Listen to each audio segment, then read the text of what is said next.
अस्सलाम वालेकुम दोस्तों, मेरा नाम डॉक्टर अली है और आज के इस लाइव सेशन में हम पीएमसी पेट सीरीज़ के फिज़िक्स के एमसीक्यू को डिस्कस करने जा रहे हैं। याद रहे ये हमारा लेक्चर नंबर 2 है। लेक्चर नंबर 1 में हमने करीब 20 के करीब एमसीक्यू जो है हमने पीएमसी पेट सीरीज़ के डिस्कस किए थे और आज वहीं से हम कंटिन्यूशन करने जा रहे हैं। तो जिन जिन बच्चों को लाइव वीडियो की नोटिफिकेशन रिसीव हो गई हो तो वो कमेंट सेक्शन में अपना नाम और अपने शहर का नाम जो है लाजमी लिखें। इससे हमें यह आइडिया होता है कि पाकिस्तान के किन किन शहर से हमारे इस लेक्चर को बराह रास्त जो है वो सुना जा रहा है। और जिन जिन बच्चों को वीडियो की नोटिफिकेशन रिसीव हो गई हो तो वो इस वीडियो का लिंक अपने तमाम दोस्तों तक शेयर कर लें ताकि वो भी आज के इस लाइव सेशन में पार्टिसिपेशन कर सके। तो आइए हम स्टार्ट करते हैं। आज का सबसे पहला एमसीक्यू आपके सामने स्क्रीन पर मौजूद है। Electric field lines due to a positive charge are. Option A always horizontal, option B always vertical, option C radially towards the charge, radially away from the charge. तो चार ऑप्शन आपके सामने इस वक्त स्क्रीन पर मौजूद हैं और आपने एक ऑप्शन जो है वो सेलेक्ट करना है। इलेक्ट्रिक फील्ड लाइन यानी electric lines of forces related यही सवाल है और आपने इन चारों ऑप्शन में से एक ऑप्शन सेलेक्ट करना है। देखते हैं कितने बच्चों का आंसर आता है। याद रहे हर एमसीक्यू को सॉल्व करने के लिए आपके पास 30 सेकंड्स का टाइम है। 30 सेकंड के अंदर जो एमसीक्यू पूछता जाऊं आप कमेंट सेक्शन में आपको जो भी आंसर लग रहा हो आप लिखें। गलत जवाब देने से आपने नहीं घबराना, लेकिन गलत जवाब देने के बाद जो मैं एक्सप्लेनेशन दूं उसको आपने अच्छे से सुनना है। तो यहां हमारे पास जो है electric field lines due to a positive charge, positive charge की बात हो रही है। पॉजिटिव चार्ज की जो इलेक्ट्रिक फील्ड लाइंस होती हैं वो कैसी होती हैं ये हमसे पूछा गया है। ऑप्शन ए में हमसे कहा जा रहा है कि ये हमेशा जो है वो हॉरिजॉन्टल होती हैं। ऑप्शन बी में कहा जा रहा है कि ये जो लाइंस होती हैं ये हमेशा जो होती हैं वो वर्टिकल होती हैं। और इसी तरीके से कहा जा रहा है सी में रेडियली टुवर्ड्स चार्ज होती हैं। और इसी तरीके से ऑप्शन डी में कहा जा रहा है कि ये radially away from the charge होती हैं। तो इन चारों में से आपने जो है वो एक ऑप्शन जो है वो सेलेक्ट करना है। तो इसके लिए आपने अगर हमारा इलेक्ट्रिक लाइंस ऑफ फोर्सेस वाला लेक्चर अगर अच्छे से सुना है तो आपको बआसानी मालूम होगा। डायग्राम की मदद से मैं आपको बताता हूँ। देखें electric lines of forces, electric lines of forces जो होती हैं वो अवे फ्रॉम क्या होती हैं, पॉजिटिव। पॉजिटिव से हमेशा अवे होती हैं और नेगेटिव की क्या होती हैं, टुवर्ड्स होती हैं, रेडियली हर डायरेक्शन में। तो हमारे पास इसका करेक्ट आंसर क्या हो जाएगा, हमारे पास इसका जो करेक्ट आंसर होगा रेडियली टुवर्ड्स द चार्ज या radially away from the charge. तो करेक्ट आंसर क्या है, radially away from the charge, क्योंकि किसकी बात हो रही है, पॉजिटिव चार्ज की। अगर यहाँ पॉजिटिव को फाइनल एग्जाम में नेगेटिव कर दिया जाए तो आंसर क्या हो जाएगा, रेडियली टुवर्ड्स द चार्ज। तो लेकिन यहाँ कहा जा रहा है पॉजिटिव चार्ज, तो हमारा आंसर क्या होगा, radially away from the charge is the correct answer. लिहाजा हमारा करेक्ट ऑप्शन जो है वो ऑप्शन डी है। नेक्स्ट हमारे पास एमसीक्यू है the source of X-rays generation is. इनमें से कौन सा जो एलिमेंट है वो एक्सरे जनरेट कर सकता है। ऑप्शन ए में कहा जा रहा है कॉपर, ऑप्शन बी में कहा जा रहा है हाइड्रोजन, ऑप्शन सी में कहा जा रहा है सोडियम और ऑप्शन डी में कहा जा रहा है aluminium. The source of X-rays generation is, इनमें से कौन सा जो है वो एक्सरे को जनरेट करने की सलाहियत रखता है। तो इसके लिए आपको एक्सरेज का मालूम होना चाहिए कि भाई fast moving electron, X-ray production में पढ़ा ना, फास्ट मूविंग इलेक्ट्रॉन जो होता है वो हैवी मेटल से स्ट्राइक करता है तो एक्सरेज क्या होती है, प्रोड्यूस होती है। तो इनमें से अगर मैं आपसे पूछूं सबसे ज़्यादा हैवी मेटल कौन सा है, तो हैवी मेटल हमारे पास जो है वो क्या है, कॉपर। भाई हाइड्रोजन तो बहुत ही हल्का हो गया, नॉन मेटल में आ जाएगा। सोडियम जो है वो लाइट मेटल में, एल्यूमिनियम भी लाइट इसमें आएगा। तो हमारे पास करेक्ट आंसर क्या है, copper is the correct answer. Heavy metal का होना जरूरी होता है एक्सरेज प्रोडक्शन में। तो इस एमसीक्यू का करेक्ट आंसर हमारे पास है ऑप्शन ए। नेक्स्ट एमसीक्यू हमारे पास है which of the following is not unit of power. इनमें से कौन सा यूनिट जो है वो पावर का नहीं है। ऑप्शन ए में कहा जा रहा है हॉर्स पावर, ऑप्शन बी में कहा जा रहा है किलोवाट, ऑप्शन सी में कहा जा रहा है KWH और ऑप्शन डी में कहा जा रहा है न्यूटन मीटर पर सेकेंड। तो चार ऑप्शन हमारे पास इस वक्त स्क्रीन पर मौजूद है और आपने एक ऑप्शन जो है वो सेलेक्ट करना है। देखते हैं कितने बच्चों का आंसर जो है वो करेक्ट आता है। तो 30 सेकेंड का टाइम होता है। 30 सेकेंड के अंदर अंदर आपने एक ऑप्शन जो है वो क्या करना होगा, सेलेक्ट करना होगा। विच of the following is not unit of power, इनमें से कौन सा जो है वो पावर की यूनिट नहीं है। तो 4 ऑप्शन हैं, जल्दी से एक ऑप्शन सेलेक्ट करें। तो इसका करेक्ट आंसर क्या है, which of the following is not unit of power, power की यूनिट इनमें से कौन सा नहीं है। तो correct answer is kilo what hour. KWH जो है वो किलो वॉट आवर है, और किलो वॉट आवर जो है वो किसकी यूनिट है, जल्दी से कमेंट सेक्शन में बताओ। किलो वॉट आवर जो है वो किसकी यूनिट है, जल्दी से कमेंट सेक्शन में मुझे लिखकर बताओगे जल्दी। ABC का तो तुक्का तो लगा लेते हो, लेकिन क्या मुझे बता सकते हो किलो वॉट आवर जो है वो किसकी यूनिट है। तो किलो वॉट आवर एनर्जी की यूनिट है, शाबाश। तो जिन्होंने कमेंट सेक्शन में लिखा किलो वॉट आवर एनर्जी की यूनिट है, गुड, शाबाश मेरी तरफ से। तो C is the correct answer. Next हमारे पास है which radiation is used in smoke detector. इनमें से कौन सी रेडिएशन जो है वो स्मोक डिटेक्टर के तौर पर क्या होती है, इस्तेमाल होती है। ऑप्शन ए में कहा जा रहा है अल्फा, ऑप्शन बी में कहा जा रहा है बीटा, ऑप्शन सी में कहा जा रहा है गैमा, और ऑप्शन डी में कहा जा रहा है ऑल ऑफ दिस। तो स्मोक डिटेक्टर के तौर पर इनमें से, स्मोक डिटेक्टर के तौर पर इनमें से कौन सी रेडिएशन का जो है वो इस्तेमाल किया जाता है। तो 4 ऑप्शन हमारे पास इस वक्त स्क्रीन पर मौजूद हैं। आपने एक ऑप्शन जो है वो क्या करना है, सेलेक्ट करना है। देखते हैं कितने बच्चों का आंसर जो है वो करेक्ट आता है। तो इसका which radiation is used in smoke detector. तो स्मोक डिटेक्टर के तौर पर वो रेडिएशन इस्तेमाल होगी जिनकी आयनाइजिंग पावर सबसे ज़्यादा होगी। हिंट के तौर पर बता रहा हूँ। तो स्मोक डिटेक्टर के तौर पर अल्फा पार्टिकल्स का इस्तेमाल होता है। तो करेक्ट आंसर हमारे पास क्या है, A alpha particle is the correct answer. ये स्मोक डिटेक्टर के तौर पर क्या होती है, इस्तेमाल होती है।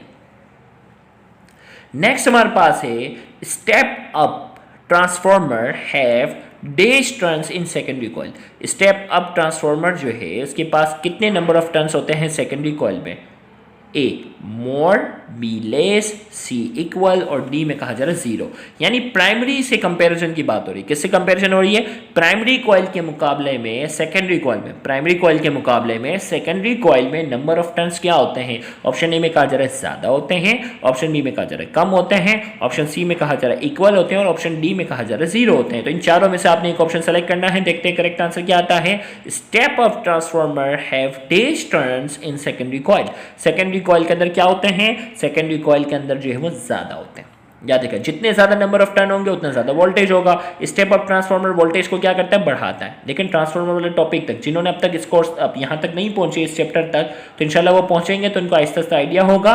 तो स्टेप अप ट्रांसफार्मर जो होता है वो वोल्टेज को बढ़ाता है प्राइमरी से सेकेंडरी। तो नंबर ऑफ टर्न भी क्या होते हैं प्राइमरी के मुकाबले में, स्टेप अप में जो है वो सेकेंडरी में ज्यादा होते हैं। नेक्स्ट एमसीक्यू इस वक्त हमारे पास स्क्रीन पर मौजूद है। In a Young double slit experiment fringes are very close to each other. How can we increase the distance between fringe? Option A, by increasing the distance between light source and slit. Option B, by increasing the distance from slit to the screen. Option C, by increasing the distance between slits. Option D, bye increasing the frequency of light. तो 4 option हमारे पास इस वक्त जो है वो screen पर मौजूद है और आपने एक ऑप्शन सेलेक्ट करना है। In Young double slit experiment fringes are very close to each other, how can we increase the distance between fringe. Fringe के दरमियान जो है हम फासला कैसे बढ़ा सकते हैं। तो हमारे पास यहाँ पूछा जाए how we increase the fringe spacing, fringe spacing हम कैसे बढ़ा सकते हैं। तो हमारे पास जो एक फॉर्मूला है, देखिए भाई यहाँ कह रहा है bye increasing the distance between light source and slit, bye increasing the distance from slit to screen, bye increasing the distance between slit, bye increasing the distance, by increasing the frequency of light. अब देखो भाई यहाँ हमारे पास जो है वो fringe spacing का फॉर्मूला जो है मैं आपके सामने यहाँ लिखा है कि भाई डेल्टा एक्स बराबर है लेमडा एल ओवर डी। अब जो लेमडा जो वो वेवलेंथ को लाइट को शो कर रहा है और ये फ्रिंज के आपस के दरमियान डिस्टेंस को शो कर रहा है, और एल जो शो कर रहा है वो distance between fringe and screen को शो कर रहा है। सही है, हमें क्या करना है फ्रिंज स्पेसिंग, भाई फ्रिंजेस के दरमियान जो फासला है ना वो बहुत कम है, करीब करीब है, ये फ्रिंज स्पेसिंग है। अब हम चाह रहे हैं ये फ्रिंज स्पेसिंग की वैल्यू बढ़ जाए, फ्रिंज स्पेसिंग की क्या हो जाए, वैल्यू बढ़ जाए। तो हमारे पास 2 तरीके हैं, या तो वेवलेंथ को बढ़ाओ, देखो डायरेक्ट रिलेशन में ये है ना, या तो वेवलेंथ को बढ़ा दो या स्लिट और स्क्रीन के दरमियान के डिस्टेंस को बढ़ा दो। सही है ना भाई, और फ्रिंज के दरमियान डिस्टेंस को बढ़ाएंगे तो फ्रिंज स्पेसिंग तो और कम हो जाएगा। लिहाजा इन दोनों के मुकाबले में डायरेक्टली प्रोपोर्शनल है, फ्रिंज स्पेसिंग इसके मुकाबले में इन्वर्सली प्रोपोर्शनल है। तो फ्रिंज स्पेसिंग को बढ़ाने का तरीका ये है वेवलेंथ बढ़ा दो या क्या करो डिस्टेंस बिटवीन स्लिट और स्क्रीन को बढ़ा दो। भाई स्लिट और स्क्रीन के दरमियान का जो फासला उसको क्या कर दो, बढ़ा दो। यही हल है ना हमारे पास। अब देखो भाई यहाँ हमारे पास कहा जा रहा है bye increasing the distance between light source and slit, light source और स्लिट को बढ़ाने का कोई फायदा नहीं है। बी में कहा जा रहा है bye increasing the distance from slit to the screen, okay, slit और स्क्रीन के दरमियान के फासले को बढ़ा दो, फ्रिंज स्पेसिंग बढ़ जाएगा, बी सही है। सी में कहा जा रहा है bye increasing the distance between slit, by slit के दरमियान के फासले को हम बढ़ाएंगे तो फ्रिंज स्पेसिंग और कम हो जाएगा। और डी में कहा जा रहा है bye increasing the frequency of light, नहीं, फ्रीक्वेंसी ऑफ लाइट नहीं बढ़ानी, हमें क्या बढ़ानी है, वेवलेंथ ऑफ लाइट बढ़ाएंगे तो बढ़ जाएगा। तो यहां हमारे पास करेक्ट आंसर क्या हो गया, B, by increasing the distance, by increasing the distance from slit to the screen. तो करेक्ट आंसर हमारे पास क्या है, B is the correct answer. Next हमारे पास है if the supply frequency of a transformer increases, the secondary output voltage of the transformer. Option A increases, option B decreases, option C remain unchanged and option D any of above. तो चार option हमारे पास इस वक्त screen पर मौजूद हैं और आपने एक ऑप्शन सेलेक्ट करना है। देखते हैं करेक्ट आंसर क्या आता है। If the supply frequency of a transformer increase, भाई फ्रीक्वेंसी को बढ़ा देंगे the secondary output voltage of the transformer, secondary output पर क्या फर्क पड़ेगा। ऑप्शन ए में कहा जा रहा है इंक्रीजेस, ऑप्शन बी में कहा जा रहा है डिक्रीजेस, ऑप्शन सी में कहा जा रहा है रिमेन अनचेंज, ऑप्शन डी में कहा जा रहा है एनी ऑफ द अबव। तो करेक्ट आंसर हमारे पास क्या है भाई, सप्लाई वोल्टेज का फ्रीक्वेंसी से कोई लेना देना नहीं है। ट्रांसफार्मर जो होता है वो वोल्टेज को बढ़ा सकता है, वोल्टेज को कम कर सकता है, करंट को बढ़ा सकता है, करंट को कम कर सकता है, लेकिन फ्रीक्वेंसी को कुछ भी वो नहीं कर सकता। तो लिहाजा इसका करेक्ट आंसर हमारे पास क्या है, रिमेन अनचेंज, कोई फर्क नहीं पड़ेगा। तो C is the correct answer.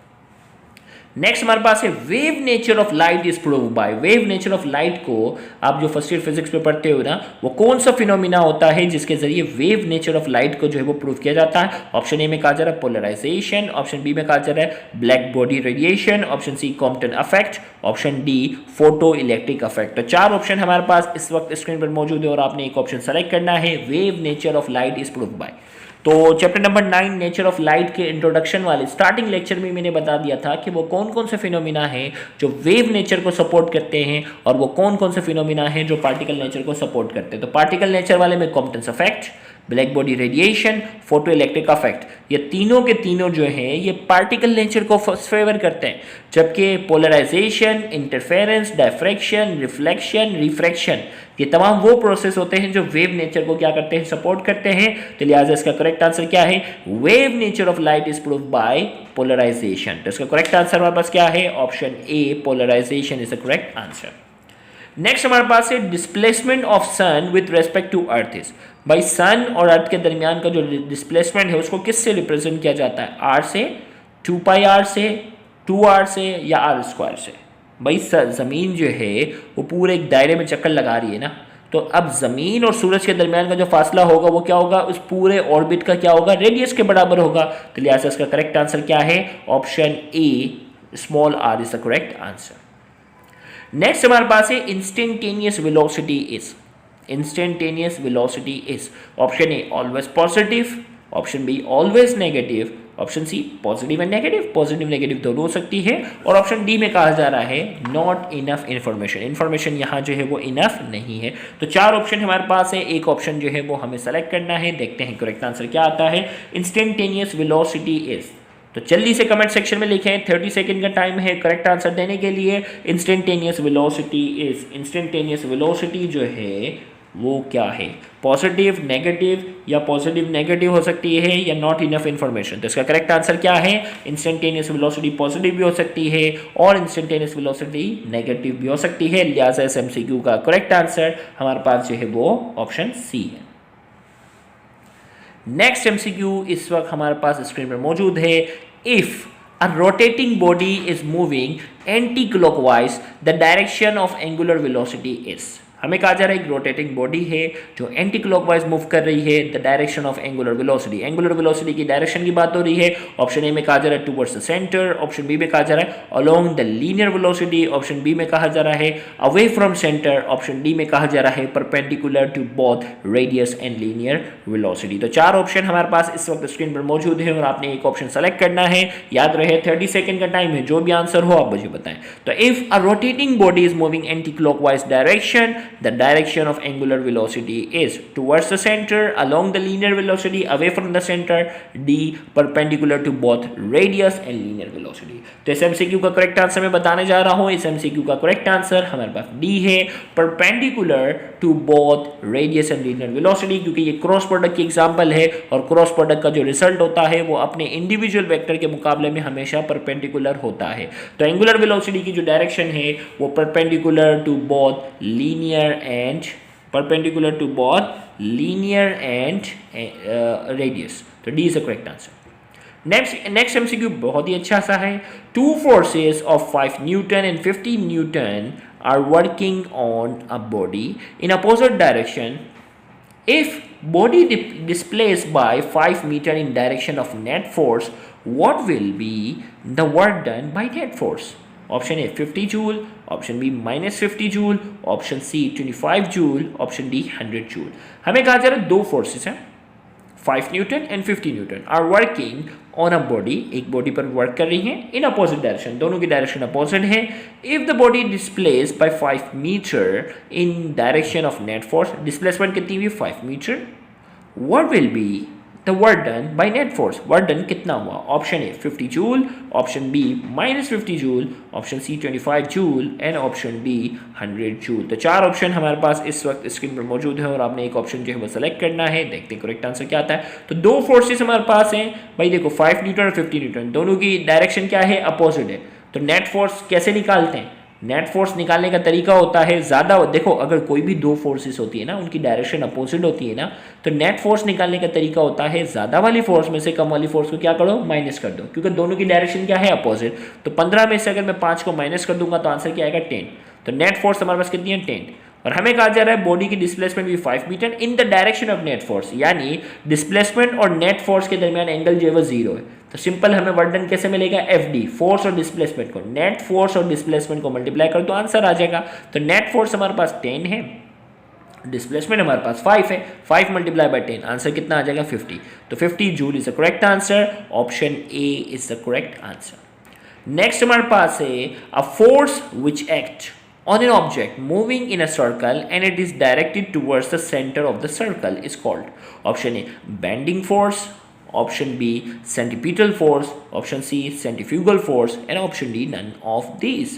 तो यहाँ हमें कहा जा रहा है कि वो force which act on an object moving in a circle, जो किसी ऑब्जेक्ट पर अप्लाई होती है जब ऑब्जेक्ट सर्कल में मूव करता है, and is directed towards the centre of the circle, और उसकी जो डायरेक्शन होती है वो क्या होती है? उसकी डायरेक्शन जो होती है वो सेंटर ऑफ द सर्कल होती है। वो क्या होता है? Option A bending force, option B centripetal force, option C centrifugal force, option D none of these. तो चार ऑप्शन हमारे पास, इसका करेक्ट आंसर हमारे पास क्या है? B centripetal force. Correct answer हमारे पास क्या है? B centripetal force is the correct answer. Next MCQ हमारे पास है इस वक्त स्क्रीन पर, in electron microscope image form is. Electron microscope की बात हो रही है। इलेक्ट्रॉन माइक्रोस्कोप में इमेज जो है, इलेक्ट्रॉन माइक्रोस्कोप में जो इमेज है वो कैसी बनती है वो हमें बताना है। तो 2D इमेज बनती है, 3D इमेज बनती है, 1D इमेज बनती है, एनी ऑफ दीज। तो चार ऑप्शन हमारे पास हैं इस वक्त और आपने एक ऑप्शन जो है वो सेलेक्ट करना है।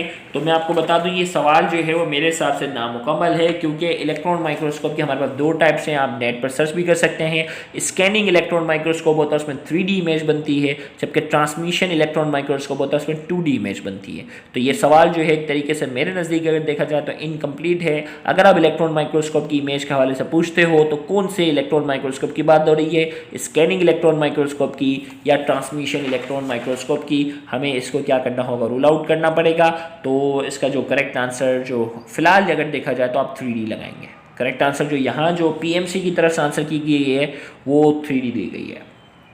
नेक्स्ट हमारे पास है beats can be use to find. Beats की मदद से हम क्या मालूम कर सकते हैं? ऑप्शन ए स्पीड मालूम कर सकते हैं, ऑप्शन बी में कहा जा रहा है फ्रीक्वेंसी मालूम कर सकते हैं, ऑप्शन सी में कहा जा रहा है एम्पलीट्यूड मालूम कर सकते हैं और ऑप्शन डी में कहा जा रहा है वेवलेंथ मालूम कर सकते हैं। Beats can be use to find, beats जो है वो किस चीज़ को मालूम करने के लिए इस्तेमाल होता है? स्पीड, फ्रीक्वेंसी, एम्पलीट्यूड या वेवलेंथ। तो चार ऑप्शन हमारे पास हैं, एक ऑप्शन आपने जो है वो सेलेक्ट करना है। देखते हैं करेक्ट आंसर जो है वो कितनों का आता है।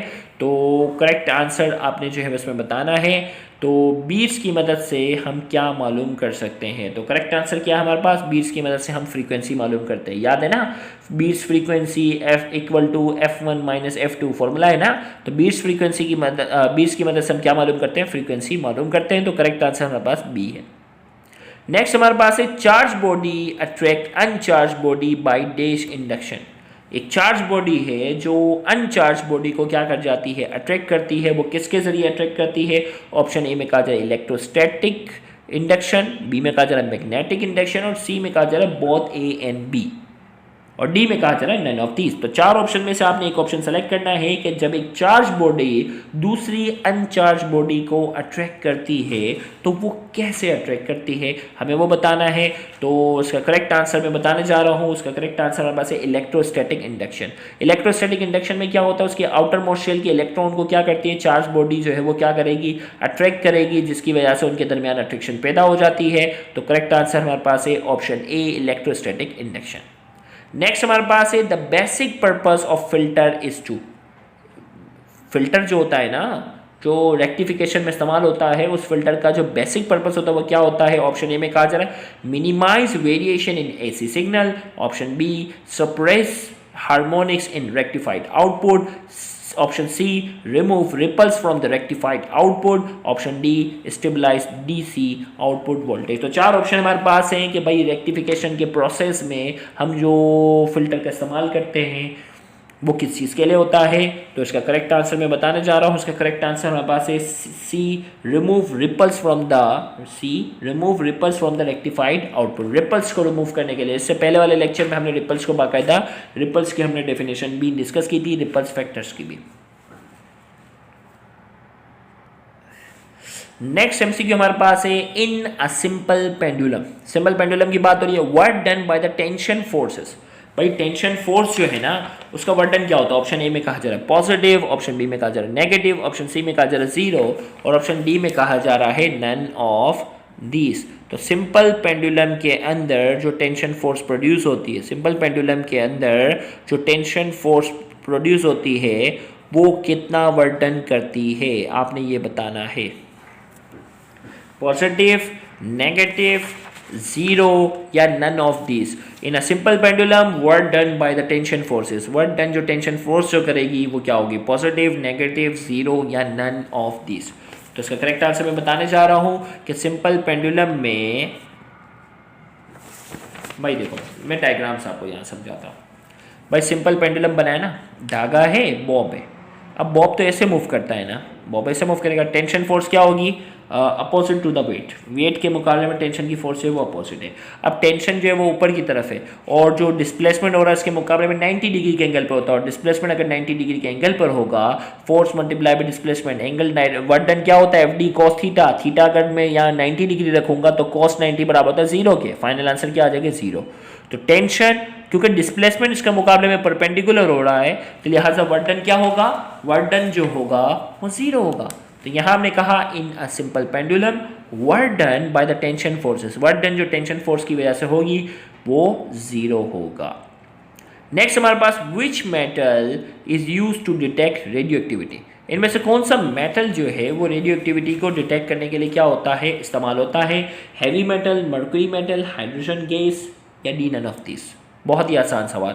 विच metal is use to detect radioactivity. Radioactivity को डिटेक्ट करने के लिए हैवी मेटल का इस्तेमाल किया जाता है। लिहाजा इस एमसीक्यू का जो करेक्ट आंसर हमारे पास है option a heavy metal is the correct answer.